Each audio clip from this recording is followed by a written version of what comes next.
Pangsanlibutang ulat. Pagnanais na makilala ang Diyos. August 23, Kazuvakoa, Namibia. Sa kalaliman ng disyerto ng Namibia ay naninirahan ang isang pangkat ng mga tao na nabubuhay tulad ng pamumuhay nila sa loob ng daan-daang taon. Ang mga taong Himba ay semi-nomadic na naglalakbay kasama ang kanilang mga kawan ng baka at kambing mula sa isang balon patungo sa iba pa upang masiguro na mayroon silang sapat na tubig sa mahabang buwan ng tag-init sa panahon ng tagtuyot. Sa maikling panahon ng tag-ulan, bumabalik ang mga pamilya sa kanilang mga tirahan na binubuo ng 3 o 4 na kubo, na tinatawag na homestead, upang magtanim ng mais na magsusustento sa kanila para sa buong taon. Si Kazuvakoa ay isang 24 years old na inang Himba na may 3 maliliit na anak. Natututo siya tungkol sa Diyos sa pamamagitan ng isang gawaing ebanghelyo na nagsimula pa mula sa 13th Sabbath offering noong 1993. Ito ang kanyang kwento. Si Kazuvakoa ay naakit nang dumating ang isang estranghero sa kanilang tahanan sa gitna ng disyerto ng Namibia. Hindi pa niya ito nakikita kailanman.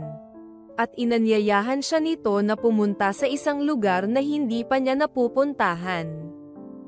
Inanyayahan siya sa simbahan. Masaya si Kazuvakoa na tanggapin ang paanyaya.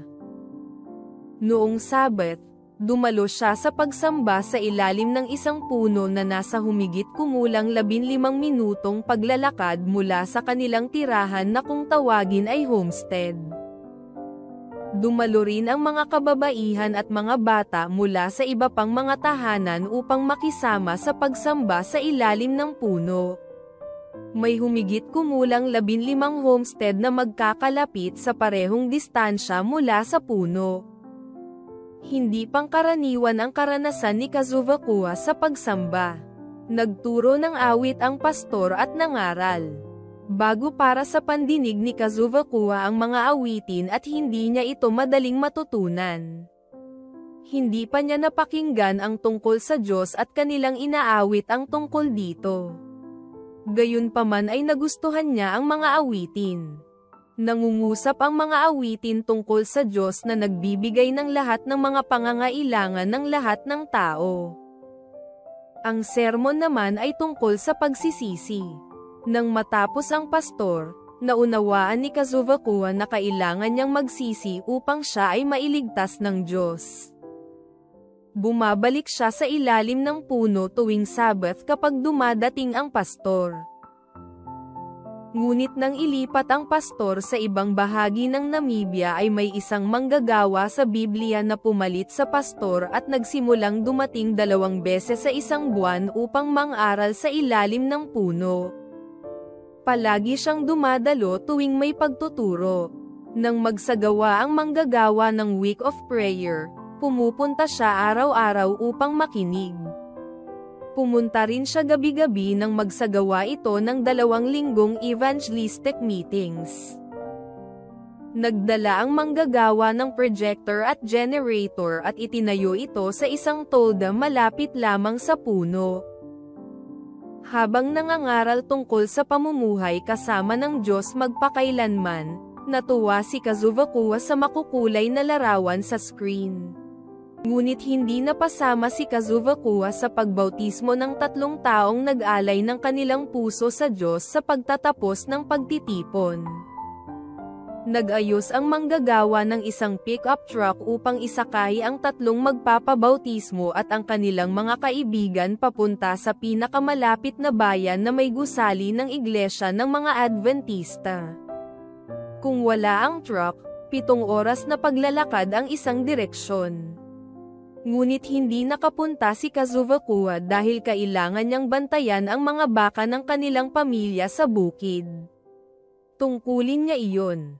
Kung iniwan niya ang mga baka, ikahihiya ng kanyang pamilya.